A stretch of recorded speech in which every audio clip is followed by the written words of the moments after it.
টি-20 বিশ্বকাপের জন্য 15 সদস্যের দল ঘোষণা করেছে বাংলাদেশ ক্রিকেট বোর্ড।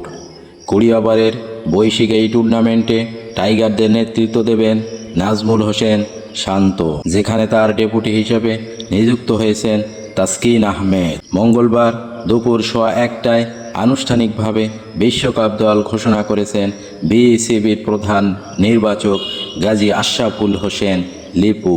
তবে সর্বশেষ জিম্বাবুয়ে সিরিজে বল হাতে পারফর্ম করেও বিশ্বকাপ দলে জায়গা হয়নি মোহাম্মদ সাইফুদ্দিনের।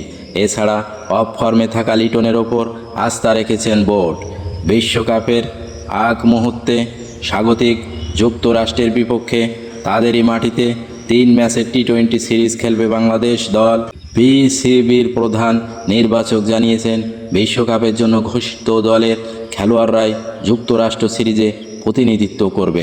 বাংলাদেশের বিশ্বকাপ স্কোয়াড: লিটন দাস, তানজিদ হাসান তামিম, সমু সরকার, নাজমুল হোসেন শান্ত, অধিনায়ক সাকিব আল হাসান, তাওহিদ হৃদয়, মাহমুদুল্লাহ রিয়াদ, জাকের আলী, অনিক, তানভীর হোসেন, শেখ মাহাদি হাসান, রেশাদ হোসেন, তাসকিন আহমেদ সহ অধিনায়ক মোস্তাফিজুর রহমান, শরীফুল ইসলাম ও তানজিম হাসান সাকিব, ইজাব হাসান মাহমুদ ও আফিফ হোসেন ধ্রুব।